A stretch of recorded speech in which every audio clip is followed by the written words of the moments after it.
Oke, boleh langsung dimulai, Bu. Boleh kakak, silahkan. Oke, Assalamualaikum warahmatullahi wabarakatuh. Selamat sore semua. Yang kami hormati Ibu Wida Aristandi SAP MAP serta teman-teman semua. Jadi di sini kita dari kelompok 9 akan mempresentasikan materi mengenai studi kelayakan sosial dan lingkungan. Boleh di next.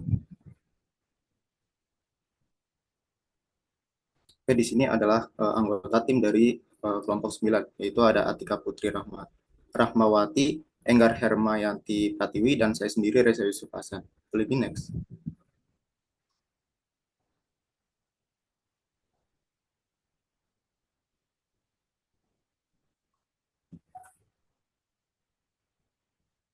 Oke, jadi di sini kita akan membahas materi mengenai pengertian studi kelayakan sosial, triple bottom line, kelayakan sebuah bisnis, dan yang terakhir lingkungan bisnis.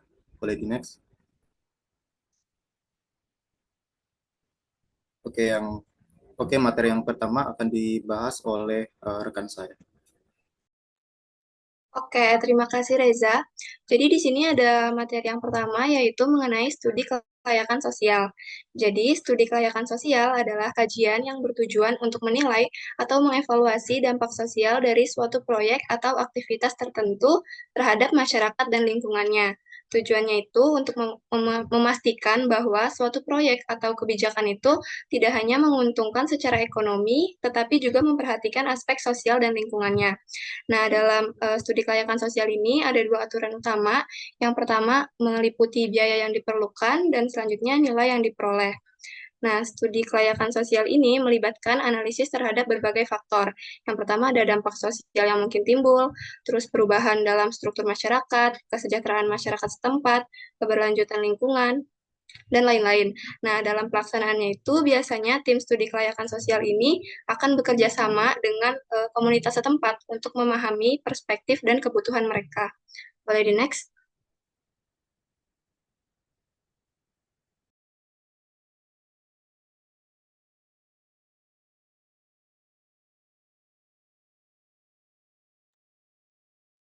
Oke, di sini tuh ada hasil dari studi kelayakan sosial. Nah, hasilnya itu nanti akan digunakan sebagai dasar untuk membuat keputusan apakah suatu proyek atau kebijakan ini harus dilanjutkan, dimodifikasi, atau bahkan dibatalkan jika dampak negatifnya terlalu besar. Selanjutnya ada manfaat dari studi kelayakan sosial. Yang pertama itu sebagai pertimbangan etika dan tanggung jawab sosial. Jadi, studi kelayakan sosial ini memastikan bahwa setiap keputusan itu diambil berdasarkan pertimbangan etika, agar suatu proyek atau kebijakan tidak hanya berfokus pada keuntungan ekonomi, tetapi juga dampaknya terhadap masyarakat dan lingkungan sebagai bentuk tanggung jawab sosial. Selanjutnya, mengidentifikasi dan mengelola resiko. Jadi, dengan menganalisis potensi dampak sosial, studi kelayakan sosial ini tuh akan membantu dalam mengidentifikasi serta mengelola resiko yang terkait dengan suatu proyek atau kebijakan.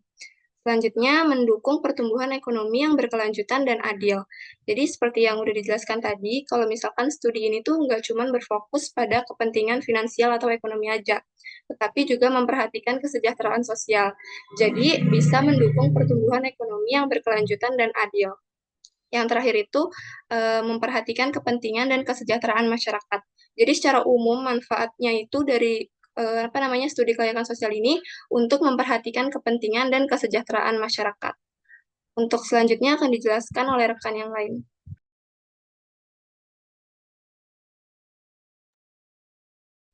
Oke, baik. Untuk materi selanjutnya itu adalah triple bottom line. Jadi, triple bottom line ini pertama kali dikemukakan oleh John Elkington dalam bukunya itu Cannibal with Fork tahun 94. Nah, jadi apa sih triple bottom line itu? Jadi, triple bottom line itu adalah sebuah konsep bisnis yang mengukur kinerja perusahaan, tapi tidak hanya dari segi profit, tetapi juga dampak sosial dan lingkungannya. Triple bottom line ini dengan kata lain adalah sebuah kerangka kerja yang digunakan untuk mengukur kinerja perusahaan secara menyeluruh dengan mempertimbangkan tiga dimensi utama. Nah, apa aja sih tiga dimensi utama itu? Ada di slide selanjutnya. Nah, jadi tiga dimensi utama dari triple bottom line itu ada profit, planet, dan people.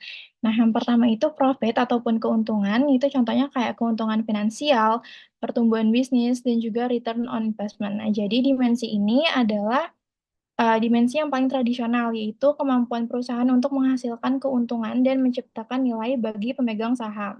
Yang kedua itu adalah people atau manusia, contohnya seperti kesejahteraan karyawan, keterlibatan komunitas, dan juga tanggung jawab sosial. Nah, dimensi ini mencakup dampak sosial dari aktivitas bisnis, seperti hubungan dengan karyawan, pelanggan, komunitas, dan masyarakat secara umum.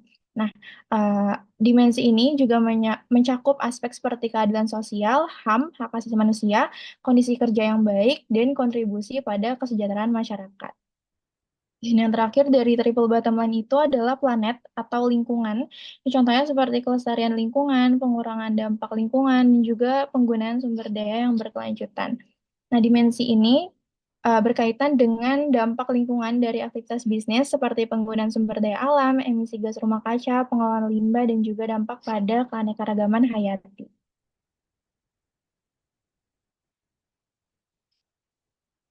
Nah, di sini ada mengapa sih triple bottom line itu penting. Nah, di sini ada 4 aspek yang mendasari itu keberlanjutan, tanggung jawab sosial, reputasi, dan juga inovasi.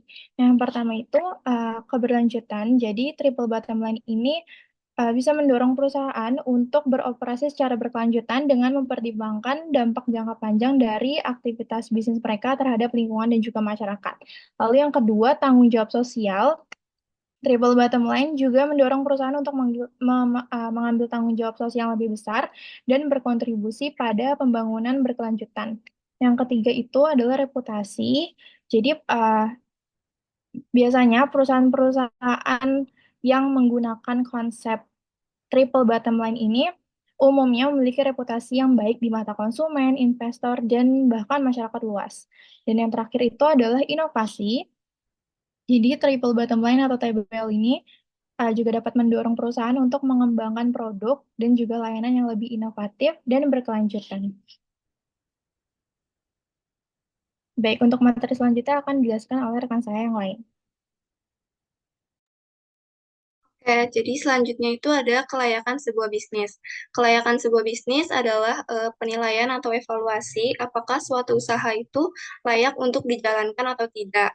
Nah, salah satu metodenya itu menggunakan analisis mengenai dampak lingkungan atau AMDAL. AMDAL ini adalah proses evaluasi yang dilakukan sebelum suatu proyek itu dimulai. Tujuan utamanya untuk mengidentifikasi potensi dampak yang muncul akibat proyek tersebut, baik dampak positif maupun dampak negatif. Nah, dasar hukum AMDAL itu diatur dalam Undang-Undang tentang Perlindungan dan Pengelolaan Lingkungan Hidup atau UU PPLH.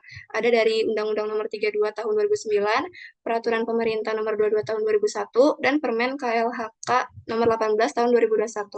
Nah, dari ketiga dasar hukum tersebut berisi regulasi yang mengatur mengenai perencanaan dan pengelolaan lingkungan, seperti dampak lingkungan, terus pengendalian pencemaran, perizinan berbasis resiko, serta pengawasan dan penegakan hukum, dan juga pembuatan dokumen lingkungan yang disusun dan dievaluasi berdasarkan ketentuan yang berlaku. Boleh di next?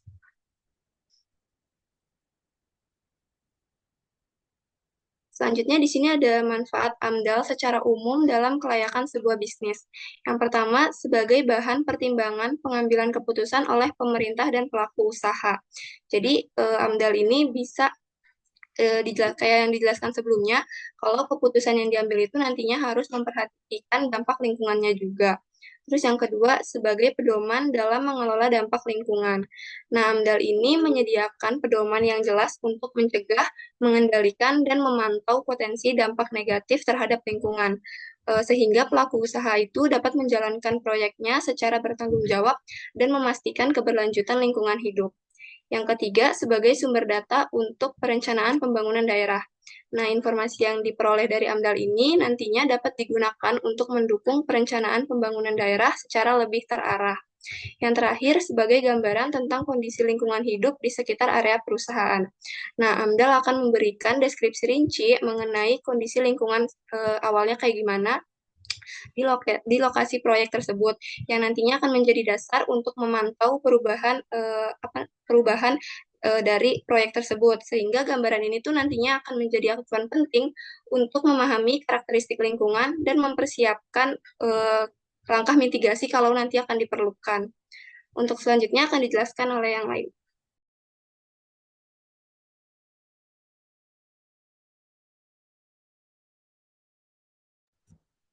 Oke, untuk materi berikutnya adalah lingkungan bisnis. Jadi lingkungan bisnis merujuk pada semua faktor yang mempengaruhi operasi dan keputusan perusahaan.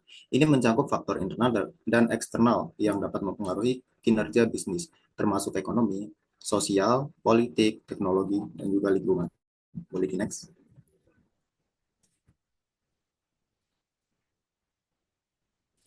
Oke, di sini ada faktor-faktor lingkungan bisnis. Yang pertama ada faktor ekonomi. Jadi kondisi ekonomi global dan lokal termasuk inflasi, suku bangsa, dan pertumbuhan ekonomi. Berikutnya faktor sosial. Perubahan dalam demokrasi, gaya hidup, dan uh, preferensi konsumen. Yang ketiga ada faktor politik. Itu ada kebijakan pemerintah, regulasi, dan stabilitas politik yang dapat mempengaruhi operasi bisnis. Berikutnya ada faktor teknologi. Faktor teknologi ada inovasi teknologi yang dapat mengubah cara bisnis beroperasi dan berinteraksi dengan pelanggan. Dan yang terakhir ada faktor lingkungan. Faktor lingkungan, kesadaran akan isu-isu lingkungan yang semakin meningkat dan dampaknya terdapat terhadap bisnis itu sendiri. Boleh di next.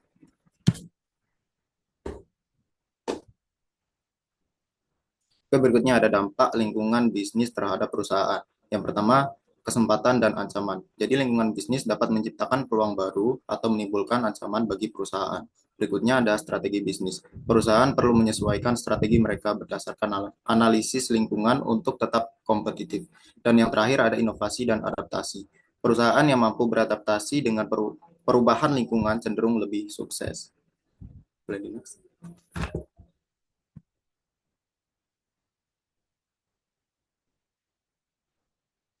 Oke, di sini ada analisis lingkungan bisnis. Ada dua, yaitu SWOT analisis dan PESTEL analisis. Jadi SWOT analisis itu mengidentifikasi kekuatan, kelemahan, peluang, dan ancaman perusahaan dalam konteks lingkungan bisnis. Dan PESTEL analisis itu analisis faktor politik, ekonomi, sosial, teknologi, lingkungan, dan hukum yang mempengaruhi bisnis. Next.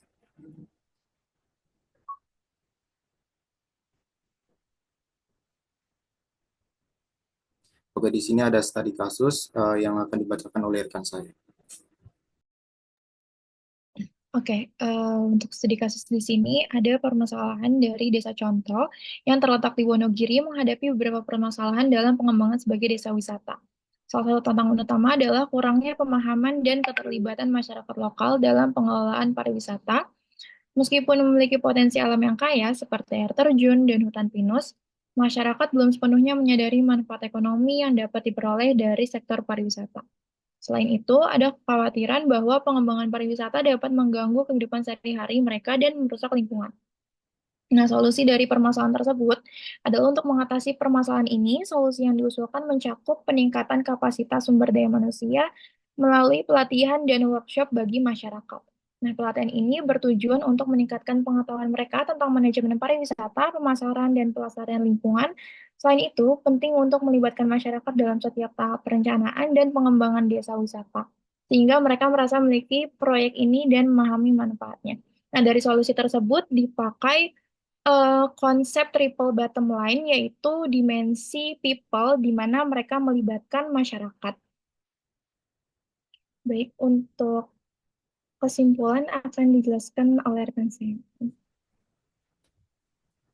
Di sini ada kesimpulan dari materi yang kami paparkan, yaitu studi kelayakan sosial bertujuan untuk memastikan bahwa proyek atau kebijakan tidak hanya menguntungkan secara ekonomi, tetapi juga memperhatikan aspek sosial dan lingkungan dengan mempertimbangkan dampak terhadap masyarakat, kesejahteraan, dan keberlanjutan lingkungan. Melalui kerangka analisis seperti triple bottom line atau TBL, AMDAL, dan pendekatan SWOT maupun PESTEL. Dampak positif dan negatif dari suatu proyek dapat diidentifikasikan dan dikelola secara menyeluruh. Hal ini mendukung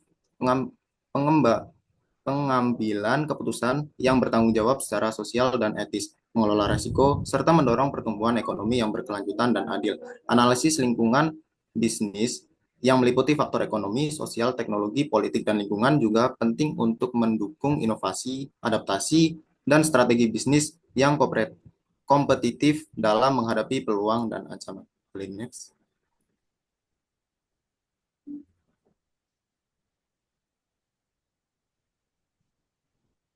Oke, dan ini adalah sebuah referensi yang kami gunakan untuk membuat materi ini. Next. Oke, mungkin cukup sekian pemaparan materi dari kami. Apabila oke, untuk sesi berikutnya adalah sesi tanya jawab. Bagi teman-teman yang memiliki pertanyaan untuk ditanyakan kepada kelompok kami, boleh dipersilahkan.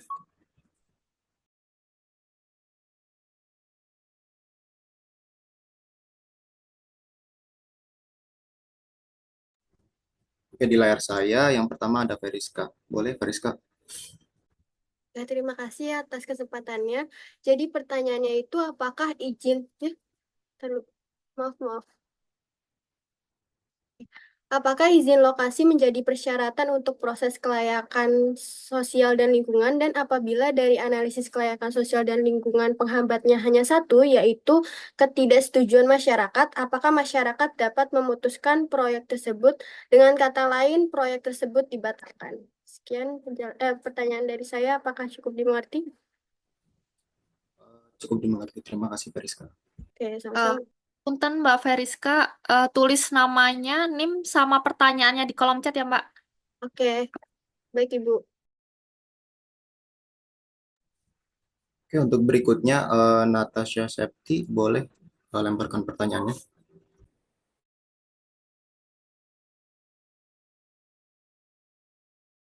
Oke, perkenalkan nama saya Natasha Septi, izin bertanya. Kan tadi sudah dijelaskan bahwa hasil dari studi kelayakan sosial itu dapat digunakan sebagai dasar untuk membuat keputusan apakah suatu proyek atau bisnis dapat dilanjutkan atau tidak. Pertanyaannya tuh boleh dijelaskan nggak lebih detail bagaimana studi kelayakan sosialnya itu dapat mempengaruhi pengambilan keputusan proyek atau bisnis tersebut. Apakah sudah jelas pertanyaannya? Sudah cukup jelas, terima kasih Natasha. Dan berikutnya di layar saya ada Hafsanur, boleh lemparkan pertanyaannya. Baik, terima kasih moderator atas kesempatannya. Sebelum pertanyaan saya ini bentuknya studi kasus ya, jadi kayak ngambil satu kasus gitu. Nah, Aqua kan produsen air minum kemasan yang terkenal di Indonesia. Nah, memiliki salah satu pabrik di daerah Klaten. Nah, Aqua ini sudah banyak melakukan program positif di sana untuk masyarakat lokal seperti pemberdayaan petani dan juga kegiatan daur ulang. Karena kegiatan positifnya, Aqua berhasil menjadi pemimpin besar AMDK di Indonesia. Namun, muncul keluhan dari beberapa masyarakat terkait penurunan debit air di sumur sejak beroperasinya Aqua. Nah, berdasarkan kejadian tersebut, menurut kalian apakah Aqua sudah seimbang dalam menjalankan bisnisnya? Maksudnya bagaimana mereka menyeimbangkan antara mencari keuntungan bisnis, memberikan manfaat untuk masyarakat, dan menjaga kelestarian lingkungan? Apakah jelas? Ini berarti pertanyaannya dari studi case ini ya, produk Aqua. Ya. Cukup.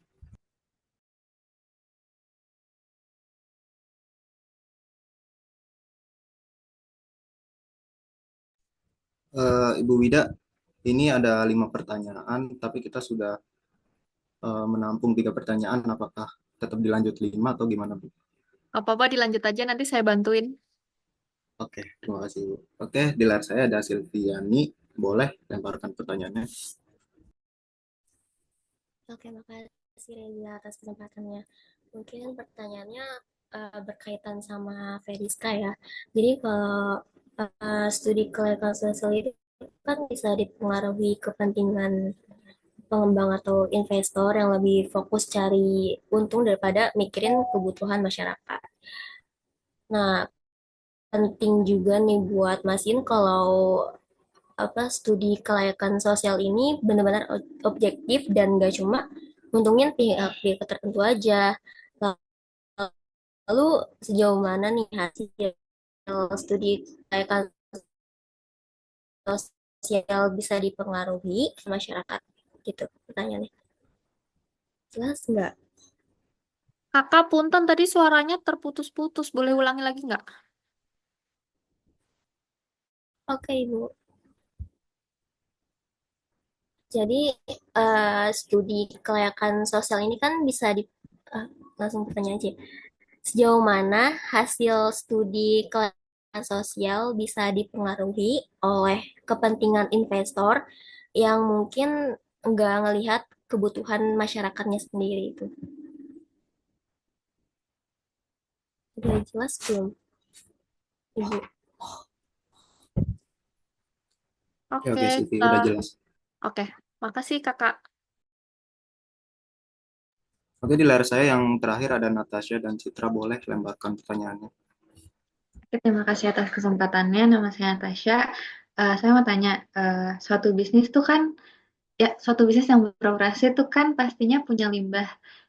Contohnya pabrik tekstil yang punya limbah pewarna dari bahan kimia. Nah, apa sih dampak jangka panjang dari pembuangan limbah yang sembarangan di sungai atau di laut misalnya terhadap keberlanjutan lingkungan dan kesejahteraan masyarakat dan bagaimana perusahaan harus bertanggung jawab dalam mengelola dampak tersebut?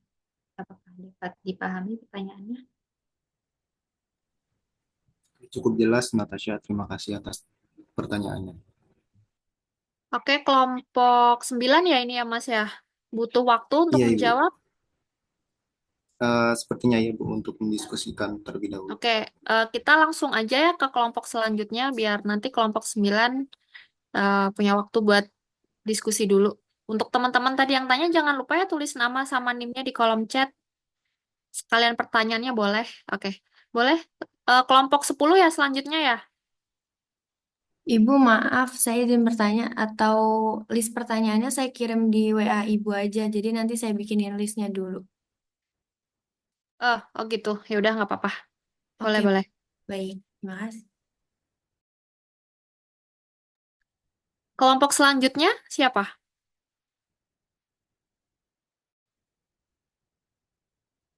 Kelompok saya, Ibu. Boleh Kakak, silahkan share screen.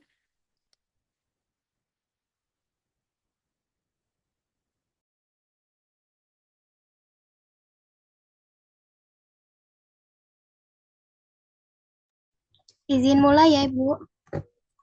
Oke, silahkan. Assalamualaikum warahmatullahi wabarakatuh. Selamat sore semuanya. Sebelumnya yang terhormat, Profesor Dr. Puji Wahono MSI dan Bu Wida Aristanti SAP MAP selaku dosen pengampu mata kuliah studi kelayakan bisnis. Kami dari kelompok 10 akan mempresentasikan mengenai rencana pelaksanaan bisnis. Boleh di next?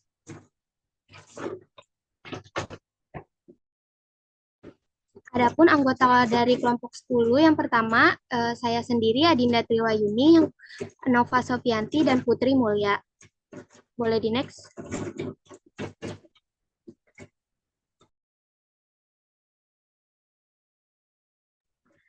Adapun pokok pembahasan mengenai materi kelompok 10 yang pertama itu ada tahapan implementasi bisnis, jadwal pelaksanaan bisnis, dan sumber daya yang dibutuhkan dalam bisnis. Boleh di next? Oke, materi pertama akan dijelaskan oleh Nova. Untuk Nova dipersilakan. Baik, terima kasih Adinda. Yang pertama yaitu pengertian implementasi bisnis. Pengertian implementasi bisnis menurut KBBI yaitu implementasi berarti pelaksanaan atau penerapan implementasi dalam bisnis merupakan proses manajemen strategi dan di mana Anda mengubah rencana strategi menjadi tindakan. Jadi dapat disimpulkan bahwa menurut beberapa pengertian dapat diartikan bahwa implementasi bisnis ini mencakup langkah-langkah yang diambil untuk memastikan bahwa strategi yang telah dirumuskan dapat dilaksanakan dengan baik dan efektif. Boleh di next. Selanjutnya yaitu tujuan implementasi bisnis. Boleh di next. Tujuan dari implementasi bisnis yaitu yang pertama untuk melaksanakan rencana. Implementasi rencana perusahaan berfokus pada penerapan strategi yang telah dirumuskan. Dengan melaksanakan rencana sesuai jadwal dan prosedur, perusahaan dapat memastikan bahwa semua elemen terjalan dengan baik. melaksanakan rencana yang telah disusun perusahaan untuk mencapai tujuan jangka pendek dan tujuan jangka panjang yang telah ditetapkan dalam perencanaan strategis. Lalu selanjutnya itu untuk menguji prosedur. Implementasi juga berfungsi sebagai tahap pengujian untuk mengevaluasi apakah prosedur yang telah dirancang ini berjalan dengan baik atau tidak. Dengan menguji prosedur, perusahaan dapat mengidentifikasi potensi masalah atau hambatan yang mungkin muncul selama pelaksanaan. Boleh di next. Selanjutnya yaitu untuk mendokumentasikan prosedur. Dokumentasi adalah aspek penting dalam implementasi karena menciptakan catatan formal tentang bagaimana rencana dilaksanakan. Selain itu, dokumentasi juga berguna untuk pelatihan karyawan baru dan sebagai panduan bagi tim dalam menjalankan kebijakan yang telah ditetapkan. Selanjutnya, mewujudkan tujuan. Tujuan utama dari implementasi bisnis adalah untuk mewujudkan hasil konkret dan dari rencana yang telah disusun. Dengan melaksanakan implementasi bisnis sesuai dengan kebijakan perusahaan, maka dapat mencapai hasil yang diinginkan, seperti peningkatan efisiensi, pertumbuhan pendapatan, atau peningkatan keputusan pelanggan. Boleh di next. Selanjutnya, yaitu mengetahui kebutuhan pebisnis. Dengan mengevaluasi kinerja selama proses implementasi, perusahaan dapat mengidentifikasi kekuatan dan kelemahan dalam tim, serta menentukan kebutuhan pelatihan atau pengembangan lebih lanjut. Setelah mengetahui kemampuan mereka, maka perusahaan dapat menyusun rencana pengembangan yang spesifik untuk setiap pebisnis, sehingga dapat meningkatkan kemampuan mereka dalam menjalankan tugas. Dan yang terakhir itu untuk mengetahui tingkat keberhasilan. Melalui pengukuran hasil dan analisis data, perusahaan dapat menentukan seberapa efektif strategi yang diterapkan dan melakukan perbaikan jika diperlukan. Boleh di next. Selanjutnya yaitu ada tahapan rencana bisnis. Boleh di next. Tahapan rencana bisnis ini yaitu menurut Sulianto. Yang pertama itu ada tahap penemuan ide. Tahap pertama yang dilakukan dalam implementasi bisnis yaitu menentukan ide. Tentukan ide-ide bisnis yang kreatif, proyektif, dan inovatif. Nah, pada tahap ini yaitu penentuan ide bisnis itu ditentukan harus dapat menghasilkan produk yang laku terjual dan menghasilkan keuntungan yang besar. Selanjutnya itu yang kedua tahap penelitian. Melakukan penelitian bisnis dengan mengumpulkan berbagai jenis data yang diperlukan untuk dianalisis. Setelah menemukan ide bisnis yang sesuai, selanjutnya itu melakukan penelitian dengan mengumpulkan informasi tentang konsumen, lalu data tersebut diolah dan dianalisis. Pengumpulan data dapat dilakukan dengan survei, wawancara, dan observasi. Boleh di next. Selanjutnya yaitu yang ketiga tahap evaluasi. Terdapat 3 jenis tahapan dalam evaluasi, yaitu yang pertama mengevaluasi usaha proyek yang akan didirikan, itu untuk menilai kelayakan awal dari suatu proyek sebelum dimulai. Evaluasi ini mencakup analisis pasar, biaya, dan potensi keuntungan. Lalu yang kedua itu mengevaluasi proyek yang akan dibangun. Evaluasi ini dilakukan terhadap rencana proyek yang telah disusun, termasuk aspek teknis, dan manajerial, yaitu struktur, organisasi, komunikasi, dan manajemen resiko. Lalu selanjutnya itu tahap pengurutan layak usaha. Tahap ini merupakan langkah penting dalam proses pengambilan keputusan ketika terdapat lebih dari satu ide atau rencana bisnis yang dianggap visible. Boleh di next. Selanjutnya itu yang kelima, tahap rencana pelaksanaan.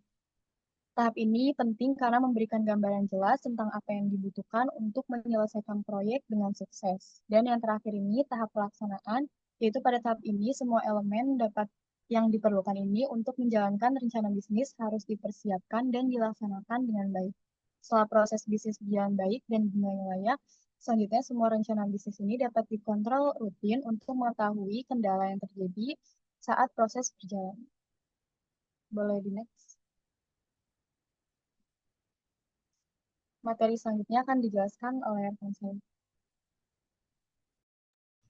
Oke, materi selanjutnya mengenai jadwal pelaksanaan bisnis. Boleh di next. Oke, jadwal pelaksanaan merupakan suatu perencanaan atau pelaksanaan dengan memulai penjadwalan dan persiapan pelaksanaan dengan mendapatkan komitmen dari berbagai pihak yang terlibat. Nah, Pihak yang terlibat itu antara lain seperti yang pertama ada pihak manajemen perusahaan. Manajemen perusahaan berperan utama dalam menyetujui dan meninjau studi kelayakan bisnis proyek, baik yang disusun oleh pihak internal maupun eksternal. Studi ini bertujuan untuk memastikan kelayakan proyek yang diusulkan. Yang kedua itu ada investor. Investor akan mendanai jika proyek studi kelayakan menunjukkan hasil positif sebelum berinvestasi. Calon investor akan mempelajari studi kelayakan untuk menilai potensi keuntungan dan keamanan investasi. Yang ketiga itu ada kreditor. Selain dari investor, perusahaan dapat mengajukan pendanaan ke bank atau lembaga keuangan lainnya. Bank akan meninjau studi kelayakan untuk memastikan proyek layak didanai, menilai kepercayaan terhadap perusahaan. Yang terakhir ada pemerintah dan masyarakat. Pemerintah sering kali menetapkan kebijakan yang dapat mempengaruhi proyek bisnis, terutama yang berhubungan dengan kepentingan ekonomi negara seperti ekspor non-migas atau penciptaan lapangan kerja. Pemerintah lebih cenderung mendukung proyek yang sejalan dengan kebijakan nasional, misalnya melalui pemberian subsidi, pengurangan pajak, atau bahkan pembebasan pajak seperti tax holiday. Karena itu, perusahaan perlu memperhatikan kebijakan pemerintah dan dampak proyeknya terhadap masyarakat sekitar. Boleh di next? Oke, selanjutnya ada tahap penjadwalan pelaksanaan bisnis. Penjadwalan pelaksanaan proyek atau bisnis di sini mencakup 2 tahap untuk memastikan keberhasilan dan keberlanjutan proyek tersebut.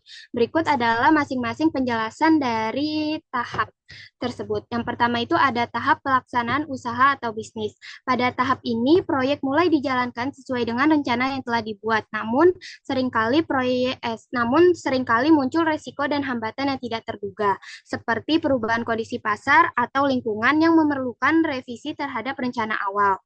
Penyesuaian dilakukan untuk menjaga agar proyek tetap berjalan sesuai tujuan sekaligus meminimalkan dampak negatif dari hambatan atau perubahan tersebut.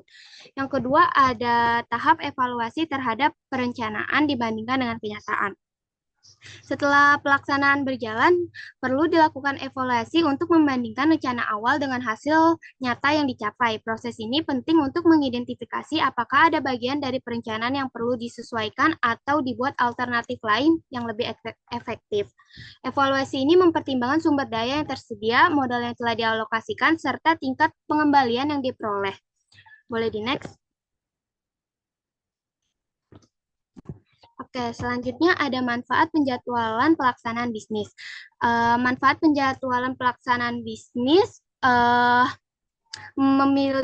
memberikan keuntungan bagi pemilik proyek maupun pelaksana, masing-masing dengan fokus yang berbeda. Adapun manfaatnya yang pertama yaitu manfaat penjadwalan bagi pemilik proyek. Yang pertama ada gambaran waktu proyek. Pemilik proyek memperoleh gambaran jelas mengenai waktu mulai dan selesainya proyek, sehingga mempermudah perencanaan jangka panjang. Yang kedua, evaluasi dan penilaian perubahan. Penjadwalan memungkinkan pemilik untuk melakukan evaluasi dan mengukur dampak jika ada perubahan waktu atau biaya proyek. Yang ketiga, ada perencanaan cash flow. Dengan jadwal yang terstruktur, pemilik proyek dapat merencanakan aliran kas untuk memastikan ketersediaan dana pada setiap tahap proyek. Yang kedua itu ada manfaat penjadwalan bagi pelaksana. Yang pertama itu ada perencanaan kebutuhan. Pelaksana dapat mengidentifikasi kebutuhan material, peralatan, dan tenaga kerja lebih awal sehingga mengurangi resiko. Yang kedua ada pengaturan waktu subkontraktor. Penjadwalan membantu pelaksana mengatur kapan subkontraktor akan terlibat dalam proyek sehingga pekerjaan berjalan lancar sesuai tahap yang telah direncanakan. Boleh di next? Selanjutnya ada faktor-faktor yang mempengaruhi kompleksitas penjadwalan proyek bisnis. Yang pertama itu ada dana yang tersedia dan diperlukan. Ketersediaan dana sering kali mempengaruhi jalannya proyek. Keterbatasan dana dapat menghambat pembelian material atau pembayaran tenaga kerja. Yang kedua ada waktu yang tersedia dan diperlukan. Batas waktu yang ketat bisa membuat proyek lebih kompleks, terutama jika harus menyesuaikan dengan jadwal yang ketat. Yang ketiga ada penambahan tenaga kerja dan lembur. Untuk mempercepat proyek biasanya kan diperlukan penambahan tenaga kerja. Nah ini dapat meningkatkan biaya atau resiko kelelahan. Yang keempat ada sumber daya yang tersedia dan diperlukan. Ketersediaan material, alat, dan fasilitas lainnya berpengaruh pada kelancaran proyek. Keterbatasan sumber daya bisa memicu penundaan atau meningkatkan biaya. Yang terakhir ada keahlian tenaga kerja dan kecepatan kerja. Tenaga kerja yang terampil dan efisien dapat mempercepat penyelesaian tugas, sementara kurangnya keahlian dapat meningkatkan durasi proyek atau resiko kelelahan. Boleh di next? Oke, selanjutnya manajemen waktu dalam penyusunan proyek. Manajemen waktu adalah proses perencanaan dan pengalokasian waktu secara efisien untuk setiap bagian kegiatan dalam suatu proyek dengan tujuan mencapai penyelesaian secara optimal. Adapun beberapa metode penjadwalan yang biasa digunakan adalah sebagai berikut. Yang pertama itu ada bar chart. Bar chart adalah salah satu metode dasar untuk menyusun jadwal kegiatan yang menggambarkan aktivitas dalam bentuk batang dengan durasi masing-masing. Yang kedua ada jadwal kegiatan penting. Jadwal ini memprioritaskan kegiatan yang dianggap penting untuk memastikan bahwa proyek berjalan sesuai target yang telah ditetapkan. Yang ketiga ada diagram batang atau Gantt chart. Gantt chart adalah metode visual sederhana yang menampilkan jadwal proyek dalam bentuk batang horizontal. Nah, setiap batang ini mewakili aktivitas dan durasinya. Yang keempat ada Line Scheduling Method atau LSM. LSM adalah grafik yang menggambarkan hubungan antara waktu, lokasi, durasi, pekerjaan, dan urutannya. Yang terakhir itu ada Networking Planning. Boleh di next? Oke, materi selanjutnya akan dijelaskan oleh Putri. Untuk Putri, dipersilakan. Terima kasih ya Dinda. Sebelumnya mohon maaf Ibu dan teman-teman, saya izin off kamera karena jaringan yang kurang stabil. Untuk materi selanjutnya ada sumber daya yang dibutuhkan. Boleh tolong di next? Nah, sumber daya adalah segala aset atau elemen yang tersedia dan dapat dimanfaatkan oleh suatu organisasi atau perusahaan untuk mencapai tujuan dan kelangsungan operasionalnya. Setelah ide bisnis yang potensial ditentukan, langkah berikutnya bagi pengusaha adalah merealisasikan dari rencana-rencana tersebut. Tahap ini dimulai dengan menyusun jadwal dan melakukan persiapan termasuk memastikan kesiapan manajemen, ketersediaan dana, menetapkan jenis pekerjaan yang diperlukan, serta menentukan jumlah dan kualifikasi tenaga kerja dan aspek lainnya. Jenis-jenis sumber daya yang dibutuhkan itu ada 6, mungkin yang sudah beberapa kalian dengar itu 6M. Yang pertama ada man atau manusia. Manusia adalah faktor utama dalam bisnis yang merancang tujuan dan melakukan proses untuk mencapainya. Tanpa manusia, tujuan perusahaan pun tidak dapat tercapai. Seperti yang kita tahu, peran manusia mencakup tenaga kerja, tenaga ahli, pemimpin perusahaan, dan inovator yang menciptakan serta mengembangkan teknologi. Nah, yang kedua adalah uang atau money. Uang berfungsi sebagai modal untuk membiayai berbagai kegiatan operasional perusahaan, termasuk gaji karyawan, pembelian bahan baku, dan biaya administrasi. Seperti realitanya, uang sangat penting untuk memastikan kelancaran operasional dan pengembangan bisnis. Yang ketiga ada material. Material mencakup bahan baku dan sarana-prasarana yang digunakan oleh perusahaan untuk mencapai tujuannya. Perencanaan material membantu perusahaan dalam standarisasi bahan, menghitung harga pokok penjualan, dan memilih pemasok yang tepat. Yang keempat ada mesin. Mesin atau teknologi digunakan untuk mengubah bahan baku menjadi produk jadi yang siap dijual. Penggunaan mesin yang tepat dapat meningkatkan efisiensi produksi dan daya saing perusahaan. Yang kelima ada metode. Metode adalah cara kerja perusahaan dalam mengolah sumber daya. Metode harus disusun sesuai dengan standar untuk menjamin efisiensi dan efektivitas operasional. Dan yang terakhir ada pasar atau market. Pasar adalah tempat interaksi antara penjual dan pembeli dalam transaksi barang atau jasa. Pemahaman pasar membantu perusahaan dalam menentukan produk yang akan dijual untuk meraih keuntungan. Boleh tolong di next? Nah, selanjutnya ada kategori sumber daya bisnis yang dibagi menjadi 5 kategori. Yang pertama ada sumber daya keuangan. Sumber daya keuangan merupakan aset yang digunakan untuk kegiatan operasional perusahaan, bersumber dari rekening pribadi sendiri, pinjaman dari lembaga keuangan, atau investasi dari pihak ketiga. Yang kedua ada sumber daya manusia. Sumber daya manusia ini inti dari setiap bisnis, di mana keberhasilan sangat bergantung pada bakat dan kekuatan karyawan, berfungsi sebagai tenaga kerja, tenaga ahli, pemimpin, dan inovator. Yang ketiga ada sumber daya fisik. Sumber daya fisik ini berupa aset berwujud seperti peralatan, bangunan, dan investasi yang digunakan untuk menciptakan proposisi nilai kepada pelanggan. Yang keempat ada sumber daya informasi dan intelektual. Sumber daya informasi dan intelektual ini mencakup aset tidak berwujud seperti data pelanggan dan pengetahuan organisasi yang penting untuk mencapai tujuan bisnis. Dan yang terakhir ada sumber daya teknologi. Sumber daya teknologi merupakan alat atau mesin yang digunakan dalam proses produksi untuk meningkatkan efisiensi dan produktivitas. Boleh tolong di next? Nah, di sini ada studi kasus yang sudah kita cari yang bersangkutan dengan materi yang kita bahas, yaitu Retail Tech, sebuah startup yang berfokus pada pengembangan aplikasi berbasis AI untuk manajemen inventaris retail kecil menghadapi sejumlah masalah penting dalam menjalankan rencana bisnis mereka.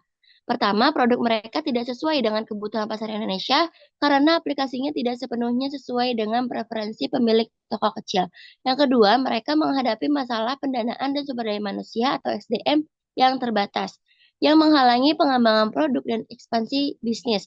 Yang ketiga, mereka menghadapi masalah pemasaran dan branding yang efektif karena anggaran mereka terbatas. Dan yang terakhir, mereka menghadapi masalah skalabilitas karena mereka harus menyiapkan infrastruktur yang diperlukan untuk mendukung merek. Boleh tolong di next? Nah, solusi dari permasalahan tersebut, penyesuaian yang pertama ada penyesuaian produk. Retail Tech ini harus melakukan penelitian pasar yang lebih mendalam, termasuk wawancara dengan pemilik retail dan uji coba beta, karena umpan balik pengguna dapat membantu pengembangan produk. Untuk memahami kebutuhan pengguna dan menyesuaikan fitur aplikasi, pendekatan design thinking dapat digunakan. Yang kedua ada pendanaan dan SDM. Retail Tech dapat mencari investor melalui kompetisi startup atau inkubator bisnis untuk mengatasi kendala pendanaan. Mereka juga dapat mempertimbangkan bootstrapping pada tahap awal dan menggunakan platform freelance untuk mengurangi biaya SDM. Dan yang terakhir ada pemasaran dan branding. Strategi pemasaran digital seperti media sosial dan pemasaran konten seperti artikel blog, webinar, dan video tutorial sangatlah efektif karena ketika anggaran terbatas, selain itu Anda dapat menarik pelanggan pertama yang dapat menjadi referensi dengan menawarkan trial gratis atau promosi khusus. Boleh tolong di next? Oke, selanjutnya saya kembalikan kepada moderator. Oke, kesimpulan dari materi yang telah dijelaskan sebelumnya yaitu implementasi bisnis adalah proses strategis yang mencakup pelaksanaan rencana, dokumentasi, evaluasi, dan penyesuaian untuk memastikan kelancaran proyek sesuai tujuan. Jadwal pelaksanaan yang efektif didukung metode seperti Gantt chart dan LSM membantu mengatasi hambatan, mengatur sumber daya, serta menjaga keberlanjutan proyek dengan meminimalkan resiko dan dampak negatif. Boleh di next?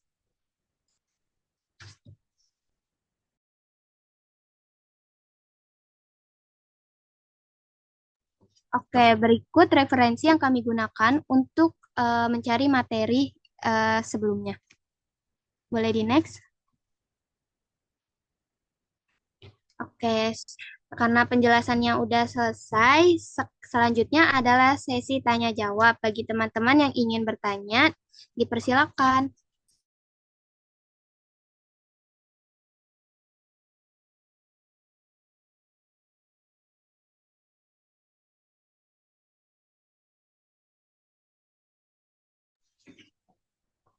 Oke, di layar saya yang pertama ada Angel Octaviana. Untuk Angel, dipersilakan. Sebelumnya, terima kasih kepada kelompok 10 yang sudah memberikan kesempatan kepada saya untuk bisa bertanya. Izin memperkenalkan diri, saya Angel Octaviana dari kelompok 5. Saya ingin bertanya, tadi kan sudah dijelaskan tentang tahapan penjadwalan pelaksanaan bisnis, di mana pada tahap itu proyek dimulai dijalankan sesuai dengan rencana yang telah dibuat. Namun seringkali kita lihat muncul resiko dan hambatan yang tidak terduga. Nah, pertanyaan dari saya, apa langkah-langkah konkret yang dapat diambil ketika hambatan muncul di tengah pelaksanaan bisnis yang kecil yang sedang dijalankan? Terima kasih. Terima kasih, Angel. Selanjutnya ada Siva Aniaulia. Oke, baik. Sebelumnya terima kasih atas kesempatannya. Saya Siva Aniaulia dari kelompok 11. Izin bertanya, tadi kan dijelaskan mengenai rencana memulai suatu bisnis ya. Jadi sebenarnya mana sih yang lebih tepat untuk mulai suatu bisnis? Apakah harus ada sasaran pasarnya terlebih dahulu atau lebih baik ngebuat satu model bisnis yang unik dulu, yaitu baik dari produknya dan konsepnya. Jadi kayak minim kompetitor dulu, tetapi sasaran pasarnya belum ada. Terima kasih. Terima kasih, Siva. Selanjutnya ada Amelia Silagan. Oke, perkenalkan nama saya Amelia Sialagan dari kelompok 8. Pertanyaannya itu, apakah implementasi bisnis selalu menghasilkan keberhasilan? Jika iya, faktor apa saja yang menentukan keberhasilan implementasi bisnis? Baik, terima kasih, Amel. Ini untuk selanjutnya kelompok 9 dulu ya, Bu, yang jawab. Nggak ada yang tanya lagi? Nggak ada, oke. Kelompok 9 boleh menjawab pertanyaan temannya. Oke, baik Ibu. Oke, mungkin dari kelompok 9 akan mulai menjawab pertanyaan teman-teman. Yang pertama tadi ada pertanyaan dari Hafsah, yang saya tangkap itu dia menjelaskan mengenai study case dari produk Aqua, dan dia bertanya apakah Aqua sudah seimbang dalam menjalankan bisnisnya dan bagaimana cara membedakan antara mencari keuntungan bisnis, memberikan manfaat bagi masyarakat, dan menjaga kelestarian lingkungan. Kayak gitu ya, Hafsah. Oke. Jadi untuk mengetahui apakah Aqua sudah seimbang dalam menjalankan bisnisnya, kita perlu menganalisis beberapa aspek yang mereka jalankan, seperti keuntungan bisnis, memberikan manfaat bagi masyarakat, dan menjaga kelestarian lingkungan. Kita bahas dari aspek bisnis dan manfaat masyarakat terlebih dahulu. Yang pertama ada produksi dan inovasi. Jadi teknologi yang digunakan oleh Aqua itu sudah dibilang modern untuk meningkatkan kualitas air minum seperti filtrasi UV, ozonasi, dan penyaringan canggih untuk menghindari benda asing dan bakteri. Berikutnya, program CSR, pemberdayaan petani. Aqua melakukan program pemberdayaan petani, misalnya dengan membeli mata air dari petani, sehingga membantu meningkatkan pendapatan petani itu sendiri. Nah, berikutnya ada program pendidikan, yaitu Taman Kehati. Aqua memiliki Taman Kehati yang bertujuan melindungi flora dan fauna, serta mendidik masyarakat tentang pentingnya air bersih dan kelestarian lingkungan. Nah, berikutnya kita beralih ke aspek lingkungan. Yang pertama, kebersihan udara. Aquifer tertekan. Aqua menggunakan aquifer ditekan sebagai sumber udara, sehingga airnya tidak berkontaminasi dan lebih stabil. Nah, berikutnya ada energi hijau, panel surya. Aqua menggunakan panel surya untuk mengurangi emisi karbon dalam operasional pabriknya, yang efektif mengurangi emisi CO2 sebanyak 3.340 ton per tahunnya. Nah, berikutnya ada inisiatif konservasi. Itu taman pohon. Aqua telah menanam 91.755 pohon di lereng Gunung Merapi dan membangun embung Tirta Mulya untuk menampung air beku, yang menunjukkan komitmennya dalam konversi sumber daya air. Nah, dari apa yang saya jelaskan itu, dapat disimpulkan bahwa meskipun terdapat keluhan dari beberapa masyarakat terkait penurunan debit air sumur, Aqua telah melakukan langkah-langkah positif untuk menjaga kelestarian lingkungan dan memberikan manfaat bagi masyarakat. Program-program CSR, investasi energi hijau, dan inisiatif konservasi menunjukkan bahwa Aqua berusaha seimbang dalam menjalankan bisnisnya tanpa mengabaikan tanggung jawab lingkungan dan sosial. Namun, agar lebih seimbang, Aqua perlu terus memadukan dan mengatasi isu-isu lingkungan yang mungkin timbul dari aktivitas produksinya, serta meningkatkan transparansi dan partisipasi masyarakat dalam mengambil keputusan terkait lingkungan dan sosial. Dengan demikian, Aqua dapat mempertahankan reputasinya sebagai pemimpin pasar AMDK yang bertanggung jawab. Mungkin jawaban dari saya seperti itu aja. Hafsah, apakah sudah terjawab? Sudah, Reza, sangat lengkap. Terima kasih. Oke, sama-sama. Dan untuk pertanyaan yang lain akan dijawab oleh rekan saya. Terima kasih. Oke, selanjutnya saya akan jawab pertanyaan dari Natasha Septi. Tadi itu pertanyaannya, boleh nggak dijelaskan bagaimana studi kelayakan sosial dapat mempengaruhi pengambilan keputusan proyek atau kebijakan? Nah, jadi studi kelayakan sosial ini berperan penting dalam pengambilan keputusan sebuah proyek atau kebijakan karena membantu memahami dampak yang mungkin terjadi pada masyarakat. Jadi dengan studi ini kita bisa tahu apakah proyek atau kebijakan akan diterima oleh masyarakat, siapa aja yang akan diuntungkan atau dirugikan, dan bagaimana cara mengelola dampaknya. Nah, informasi ini nantinya akan jadi bahan pertimbangan utama bagi pengambil keputusan untuk memastikan proyek itu nggak hanya menguntungkan secara ekonomi, tapi juga menimbulkan masalah, tapi juga bermanfaat untuk sosial. Nah, kalau misalkan dari awal udah kelihatan ya ada resiko besar terhadap kesejahteraan masyarakat, proyek bisa dihentikan, diubah, atau dilengkapi dengan rencana mitigasi agar lebih seimbang dan adil bagi semua pihak. Apakah terjawab, Natasha? Sudah terjawab, Atika. Terima kasih. Saya izin menambahkan ya, saya mau kasih contoh nih terkait apakah kelayakan sosial itu mempengaruhi kebijakan sebuah proyek. Jadi ini berdasarkan kasus yang saya ketahui ya teman-teman. Jadi kalian tahu nggak yang di daerah Bekasi itu ada MM 2100. Itu kan kawasan industri yang cukup besar banget ya teman-teman di kawasan Cibitung. Nah, kebetulan suami saya itu kerja di area situ. Terus jadi ada perjanjian antara masyarakat sekitar yang ada di sekitar kawasan itu dengan beberapa PT.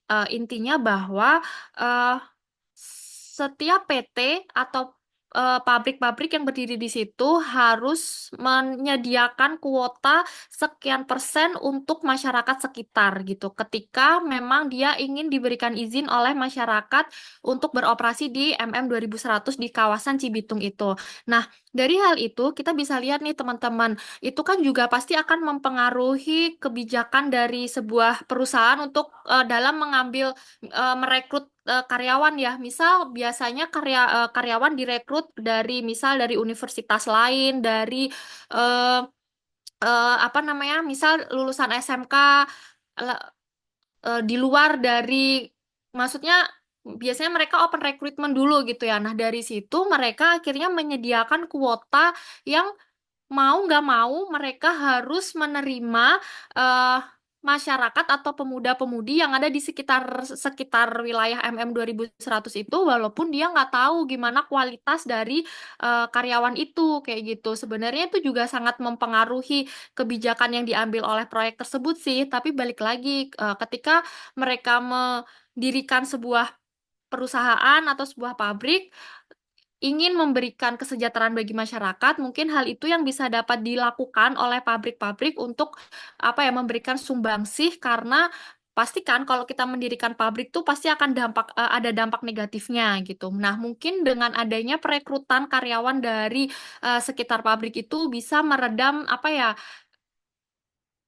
kadang-kadang tuh masyarakat tuh kan ada yang maaf ya, ada yang rese, ada yang apa ya kayak minta pungli atau sebagainya gitu loh. Jadi dengan adanya merekrut masyarakat di sekitar kawasan tuh dia bisa meredam kenakalan-kenakalan dari warganya gitu. Paham ya? Paham nggak apa yang saya jelasin? Oke. Gimana Mbak Natasha? Apakah sedikit menjawab pertanyaan dari Mbak Natasha? Sudah terjawab. Oke. Terima kasih, Bu. Boleh dilanjut, Mas? Oke, selanjutnya saya akan jawab pertanyaan dari Natasha Sharon. Tadi pertanyaannya itu suatu bisnis yang beroperasi pastinya punya limbah. Contohnya pabrik tekstil yang punya limbah berwarna dari bahan kimia. Nah, apa dampak jangka panjang dari pembuangan di limbah di sungai atau laut terhadap keberlanjutan lingkungan dan kesejahteraan masyarakat? Dan bagaimana perusahaan harus bertanggung jawab dalam mengelola dampak tersebut? Jadi, pembuangan limbah pabrik tekstil ke sungai atau laut itu punya dampak yang panjang pastinya kan. Nah, limbah pewarna kimia ini tuh bisa mencemari air, terus bisa bunuh ikan, bunuh makhluk hidup yang lain juga. Terus yang pasti itu bakal merusak ekosistem. Nah, kalau air yang tercemar ini nantinya bakal dipakai sama masyarakat untuk mandi, minum, atau bertani, itu bisa memicu penyakit kan, kayak penyakit kulit gatal, terus gangguan pencernaan, bahkan kanker. Nah, selain itu, kualitas hidup masyarakat jadi menurun karena sumber daya alam yang mereka andalkan itu kan udah rusak karena limbah tadi. Nah, jadi tuh perusahaan harus bertanggung jawab atas dampak ini dengan cara yang nyata. Kayak misalkan tuh mereka ngebangun sistem pengolahan limbah yang canggih supaya limbah yang dibuang itu nantinya akan aman bagi lingkungan. Mereka juga perlu mematuhi aturan pemerintah soal pengelolaan limbah dan menjalani audit lingkungan secara berkala. Selain itu, perusahaan juga bisa nih mengedukasi masyarakat sekitar tentang pentingnya menjaga lingkungan dan mendukung program rehabilitasi seperti penghijauan atau pemulihan bagi sungai yang rusak. Intinya tuh perusahaan harus memprioritaskan keberlanjutan lingkungan dan kesejahteraan masyarakat sebagai bagian dari tanggung jawab mereka. Apakah terjawab, Natasha? Sudah terjawab, terima kasih ya Tika. Selanjutnya akan dijawab sama Tiwi. Oke, selanjutnya saya akan menjawab pertanyaan dari Veriska. Izin membacakan kembali pertanyaannya, yaitu apakah izin lokasi menjadi persyaratan untuk proses kelayakan sosial dan lingkungan? Dan apabila dari analisis kelayakan sosial dan lingkungan, penghambatnya hanya satu, yaitu ketidaksetujuan masyarakat. Nah, apakah masyarakat dapat membatalkan keputusan proyek tersebut? Nah, di dalam pertanyaan Veriska ini ada dua pertanyaan ya, yaitu yang pertama, apakah izin lokasi menjadi persyaratan untuk proses kelayakan sosial dan lingkungan? Nah, jadi izin lokasi dan kelayakan sosial lingkungan ini merupakan dua proses yang berbeda, tapi saling berkaitan gitu. Nah, kalau izin lokasi ini kan emang izin yang diberikan oleh pemerintah daerah setempat kepada pihak yang ingin memanfaatkan tanah atau bangunan untuk suatu kegiatan tertentu. Nah, kalau KLS atau kelayakan sosial lingkungan ini merupakan suatu kajian yang dilakukan untuk menilai dampak suatu proyek terhadap lingkungan dan masyarakat sekitar. Nah, kenapa izin lokasi sama kelayakan sosial lingkungan ini berkaitan? Karena kalau izin lokasi kan biasanya menjadi salah satu persyaratan dalam proses pengajuan izin lingkungan atau AMDAL yang tadi sudah dijelaskan oleh Tika. Lalu kalau KLS itu kan hasil kajian KLS akan menjadi pertimbangan penting nih dalam penerbitan izin lokasi, terutama jika ada dampak sosial yang signifikan. Jadi, intinya izin lokasi itu bukan syarat mutlak untuk memulai kajian kelayakan sosial lingkungan, namun hasil kajian kelayakan sosial lingkungan ini akan sangat berpengaruh terhadap penerbitan izin lokasi. Lalu pertanyaan selanjutnya itu, tadi apabila dari analisis kelayakan sosial dan lingkungan, penghambatnya kan hanya satu, yaitu ketidaksetujuan masyarakat. Apakah masyarakat dapat membatalkan keputusan proyek tersebut? Nah, jawabannya tentu ya, potensi masyarakat ini kuat bisa untuk membatalkan proyek itu karena ada beberapa faktor. Yang pertama itu dari tingkat kepentingan proyeknya. Nah, jika proyek tersebut dianggap sangat penting untuk kepentingan umum, pemerintah mungkin akan tetap melanjutkan proyek meskipun ada penolakan dari sebagian masyarakat. Nah, tapi kalau misalnya di proyek tersebut dampak negatifnya besar terhadap masyarakat, yang dirasakan oleh masyarakat, nah semakin besar pula potensi penolakan dari masyarakat dan pembatalan proyek. Terus juga kita melihat dari regulasi yang berlaku. Nah, undang-undang dan peraturan yang berlaku di masing-masing daerah ini juga akan menentukan mekanisme penyelesaian konflik antara kepentingan proyek dan juga kepentingan masyarakat. Dan terakhir, semakin kuat advokasi yang dilakukan oleh masyarakat, semakin besar juga peluang untuk mempengaruhi keputusan pemerintah. Jadi secara umumnya ketidaksetujuan masyarakat itu dapat menjadi alasan yang kuat untuk menghentikan atau mengubah suatu proyek. Namun keputusan akhirnya itu tetap berada di tangan pemerintah. Apakah sudah jelas, Veriska? Sangat jelas, Enggar. Terima kasih. Oke, sama-sama. Selanjutnya, saya akan menjawab pertanyaan dari Silvi dan membacakan kembali, yaitu sejauh mana hasil studi kelayakan sosial bisa dipengaruhi oleh kepentingan seperti investor yang mungkin nggak melihat kebutuhan dari masyarakat. Jadi, potensi pengaruh kepentingan investor terhadap hasil studi kelayakan sosial ini memang dampaknya sangat besar ya. Hal ini dikarenakan beberapa faktor. Lalu, yang pertama, mereka lihat dari fokus utama si investor tersebut. Nah, investor ini kan memang umumnya lebih berorientasi pada keuntungan finansial daripada sosial dan lingkungannya. Mereka itu cenderung akan lebih mementingkan aspek ekonomi gitu dari profit dan finansial dibandingkan dengan aspek sosial dan lingkungan. Terus juga dari interpretasi data. Nah, hasil dari studi kelayakan sosial ini seringkali bersifat kualitatif dan membutuhkan interpretasi. Nah, investor ini memiliki wewenang untuk mempengaruhi interpretasi data tersebut sehingga mengarah pada kesimpulan yang lebih menguntungkan bagi mereka sendiri. Nah, yang terakhir mungkin adanya penekanan pada aspek-aspek tertentu. Jadi, studi kelayakan sosial ini dapat lebih menekankan pada aspek-aspek yang menguntungkan investor, sementara kayak aspek-aspek sosial itu memang kurang menguntungkan, jadinya diabaikan atau dikurangi. Apakah sudah jelas, Silvi? Jelas, terima kasih. Oke, baik. Selanjutnya saya serahkan ke Reza, moderator. Mungkin pertanyaan dari kelompok 9 sudah terjawab semua ya. Dan sebelum saya kembalikan kepada kelompok 10, saya ingin mengakhiri presentasi kami dari kelompok 9. Mungkin ada beberapa kekurangan, kita minta maaf sebesar-besarnya. Saya akhiri, wassalamualaikum warahmatullahi wabarakatuh. Dan seterusnya akan kembalikan kepada kelompok 10. Baik, terima kasih Mas Reza dan teman-teman atas pemaparan materinya. Jadi teman-teman, kalau saya boleh menyimpulkan ya, secara teori sebenarnya kita itu sudah bagus ya terkait dengan studi kelayakan sosial dalam mendirikan proyek seperti apa, teori-teorinya itu udah bagus. Tapi memang dalam pengimplementasiannya masih banyak sekali oknum-oknum yang nakal ya gitu. Banyak investor yang ketika dia ingin mendirikan sebuah proyek itu mereka kadang tidak memperdulikan masyarakatnya tuh pengen apa. Tadi yang dijelasin Mbak Enggar ya, yang masalah masyarakat tuh bisa menghentikan proyek gitu ya Mbak ya. Nah, itu kan tadi aku ingat Mbak Enggar bilang balik lagi ke pemerintah yang memegang kuasa atau keputusannya seperti apa.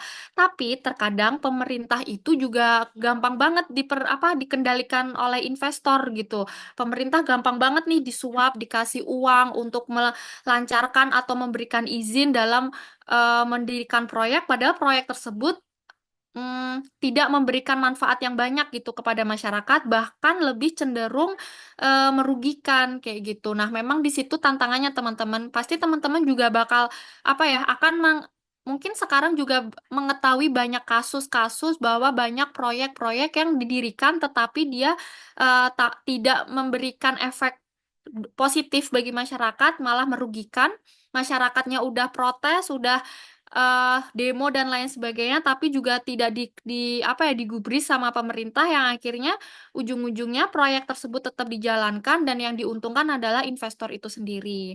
Oleh karena itu, saya berpesan nih teman-teman, nantinya setelah lulus, ketika udah bekerja dan dihadapkan dengan kondisi seperti ini, ya harapannya sih kalian bisa bekerja dengan baik ya, bekerja dengan aturan yang baik tanpa merugikan masyarakat seperti itu.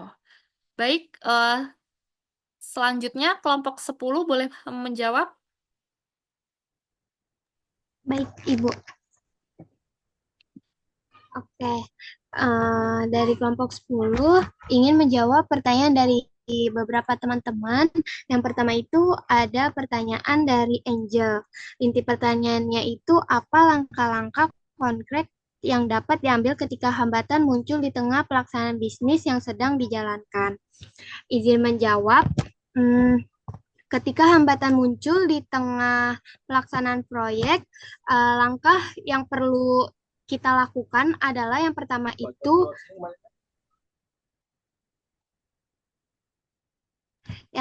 itu mengidentifikasi masalah secara jelas untuk mengetahui apa apa yang sebenarnya menjadi penyebab utama. Setelah kita mengidentifikasi, kita bisa menganalisis lebih dalam untuk memahami akar masalah apakah berasal dari kurangnya sumber daya, miskomunikasi, atau faktor eksternal yang tidak terduga. Selanjutnya, kita bisa mengkomunikasikan masalah ini dengan tim atau pihak terkait untuk mencari masukan dan ide yang bisa membantu menemukan solusi terbaik. Setelah kita mengomunikasikan, kita bisa menemukan solusi solusi yang bisa memprioritaskan langkah-langkah yang perlu diambil agar hambatan dapat segera diatasi tanpa mengganggu keseluruhan jalannya proyek. Apakah terjawab, Angel? Baik, sudah jelas. Terima kasih, Dinda. Oke, selanjutnya pertanyaan selanjutnya akan dijelaskan oleh Putri.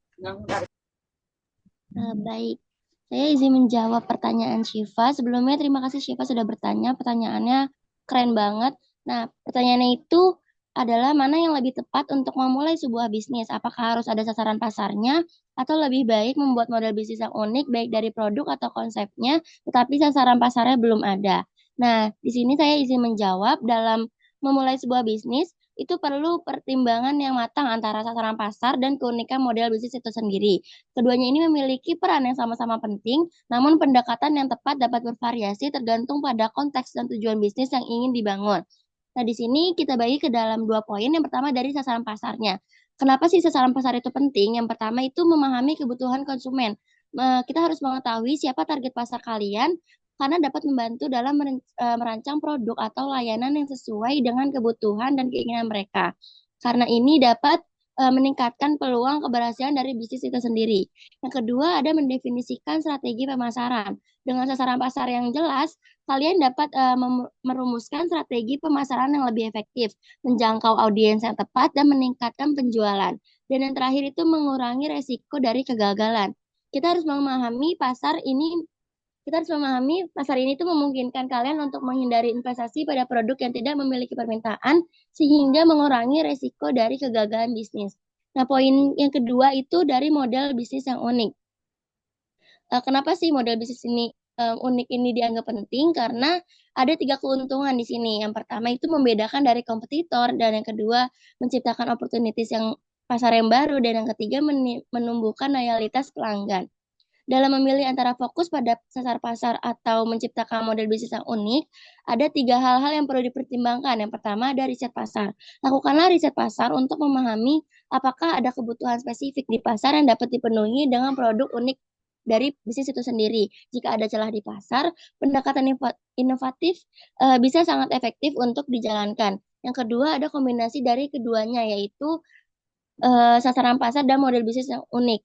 Idealnya kombinasikan kedua pendekatan tersebut, memiliki sasaran pasar yang jelas sambil menawarkan produk atau layanan yang unik dapat memberikan keuntungan kompetitif yang terbaik.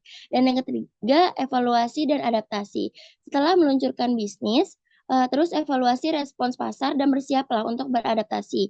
Inovasi berkelanjutan dan pemahaman mendalam tentang pelanggan adalah kunci untuk kesuksesan jangka panjang. Dengan mempertimbangkan kedua aspek tersebut secara seimbang, kalian dapat memulai bisnis dengan landasan yang kuat, baik dari segi pemahaman pasar maupun keunikan produk atau layanan dari bisnis itu sendiri.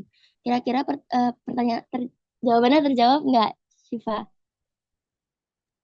Terjawab, Putri. Jadi sebenarnya intinya dua-duanya adalah hal yang penting ya. Iya. Terima kasih. Ya, Aku terima boleh kasih. bantu jawab nggak, Mbak Syifa? Oh, boleh, Ibu. Oke, jadi ini berdasarkan pengalaman aku ya, Mbak. Jadi dulu, bahkan sampai saat ini kan aku juga punya bisnis ya. Dulu aku ketika bikin bisnis mengusung konsep unik deh, pokoknya daripada yang lain. Pada waktu itu saya tidak memperhatikan target pasar saya gitu kan. Endingnya tahu nggak apa, Mbak? Kalau menurut Mbak Syifa apa? Kalau dengan seperti itu? Maaf, Ibu. Bagaimana, Bu? Jadi kan tadi Mbak Syifa kan tanya tuh, Bu, enaknya tuh kita tuh nyesuaiin sasaran target pasar atau kita bikin yang unik, yang beda dari yang lain, kayak gitu kan, Mbak? Nah, jadi ini berdasarkan pengalaman aku ya. Dulu aku tuh pernah bikin bisnis. Aku memiliki prinsip, aku pengen punya produk yang beda, yang pokoknya unik lah. Tanpa di situ aku riset pasar aku tuh seperti apa, targetku tuh seperti apa, pengen dijualnya tuh kemana. Nah, ternyata di situ bisnisnya tuh nggak berhasil karena balik lagi ya Mbak, ketika kita bikin bisnis tuh yang dicari itu adalah uang, yang dicari itu adalah profit. Kita susah-susah membangun bisnis, tapi ujung-ujungnya nggak ada yang beli, rugi dong. Pasti bangkrut, boncos, dong nggak bisa bisnisnya nggak bisa berkelanjutan seperti itu. Nah, akhirnya aku berubah nih. Yaudah, yang penting kita bikin bisnis, pasarnya ada dulu deh, marketnya ada dulu deh gitu. Masalah produknya seperti apa nanti sambil jalan gitu. Nah, ternyata bisnis yang menurut saya ya, yang kita tahu dulu pasarnya seperti apa, baru nanti kita bikin produk menyesuaikan, kita terus improve sesuai dengan permintaan pasar, itu jauh lebih bisa bertahan daripada kita mempertahankan ego kita untuk pengen produk yang unik, tapi kita nggak tahu marketnya kemana, kayak gitu Mbak. Jadi memang benar yang dijelaskan kelompok 10 tadi bahwa itu adalah dua kaitan yang saling yang saling kolaborasi yang bagus. Tapi kalau boleh mengurutkan prioritas, saya lebih memilih untuk saya tentukan target pasar saya dulu seperti apa, baru nanti produk-produk itu bisa kita improve untuk mengikuti permintaan pasar itu seperti apa, kayak gitu. Karena pada ujungnya kita butuh untung kan Mbak untuk kita bisa bertahan dengan bisnis-bisnis yang kita bangun seperti itu Mbak. Gitu Mbak Siva. Itu pengalaman dari saya ya Mbak. Gitu. Ibu sebelumnya emang kalau misalnya menurut dari saya pribadi juga kayaknya iya Bu, pasarnya dulu gitu. Jadi kalau misalnya buat sesuatu yang unik tapi kalau nggak ada itunya ya bener yang tadi Ibu bilang nggak ada yang mau beli. Iya, nggak ada yang beli, akhirnya kita nggak untung, akhirnya bisnis kita nggak punya modal, nggak kembali dong. Kita nggak punya untung untuk apa memproduksi barang-barang selanjutnya yang akhirnya balik lagi bisnisnya akan bangkrut dan tutup gitu, nggak bisa bertahan kayak gitu sih Mbak. Itu kalau pengalaman saya ya gitu. Baik Ibu, Kita terima sharing kasih. aja ini maksudnya. Oke, boleh lanjut. Baik, selanjutnya saya akan menjawab pertanyaan dari Amelia. Yaitu pertanyaannya, apakah implementasi bisnis selalu menghasilkan keberhasilan? Jika iya, faktor apa saja yang menentukan keberhasilan implementasi bisnis? Jadi implementasi bisnis ini tidak selalu berhasil. Terdapat banyak rintangan yang dapat menghalangi keberhasilan dari implementasi bisnis. Rencana yang sudah sempurna pun dapat gagal jika eksekusi di lapangan ini tidak dilakukan dengan baik. Keberhasilan implementasi bisnis bergantung pada bagaimana strategi diterapkan dalam realitas yang penuh dengan ketidakpastian dan dinamika pasar. Lalu faktor-faktor yang mempengaruhi keberhasilan implementasi bisnis itu ada beberapa faktor. Yang pertama itu perencanaan yang realistis. Rencana harus mempertimbangkan semua variabel, mulai dari sumber daya hingga potensi resiko. Lalu yang kedua itu komitmen tim. Tim harus memahami tujuan besar perusahaan dan merasa memiliki tanggung jawab terhadap keberhasilan tersebut. Lalu selanjutnya itu komunikasi yang transparan. Implementasi bisnis ini melibatkan banyak pihak, komunikasi yang jelas dan terbuka membantu semua tim memahami peran mereka dan mencegah kesalahpahaman. Jadi keberhasilan implementasi bisnis adalah hasil dari kombinasi perencanaan matang, eksekusi yang cermat, dan kemampuan beradaptasi terhadap tantangan. Apakah terjawab, Amel? Sudah, terima kasih Nova. Sama-sama. Saya kembalikan ke moderator. Oke, karena semua pertanyaan sudah terjawab, kami dari kelompok 10 izin menutup presentasi pada hari ini. Sekiranya ada kesalahan pada saat penyampaian materi, kami ingin meminta maaf. Sekian dari kelompok kami, kurang lebihnya mohon maaf. Wassalamualaikum warahmatullahi wabarakatuh. Saya kembalikan ke Bu Wida. Oke, Kakak Adinda, terima kasih banyak atas pemaparan materi untuk hari ini. Terima kasih Mas Reza dan Mbak Nova untuk kelompok 10. Oke, teman-teman, saya rasa cukup perkuliahan pada sore hari ini. Saya rasa kalian sudah lelah sekali dari siang sampai sore. Oke, terima kasih banyak. Semoga ilmu-ilmu atau materi yang dikemukakan oleh teman-teman bisa menambah pengetahuan kalian semua. Saya mohon maaf jika dalam pemaparan ada salah-salah kata dan kurang-kurang. Saya mohon maaf ya. Baik, terima kasih banyak. Saya tutup. Wassalamualaikum warahmatullahi wabarakatuh. Waalaikumsalam Waalaikumsalam. Waalaikumsalam warahmatullahi Terima Terima kasih kasih banyak, banyak, Ibu. Ibu.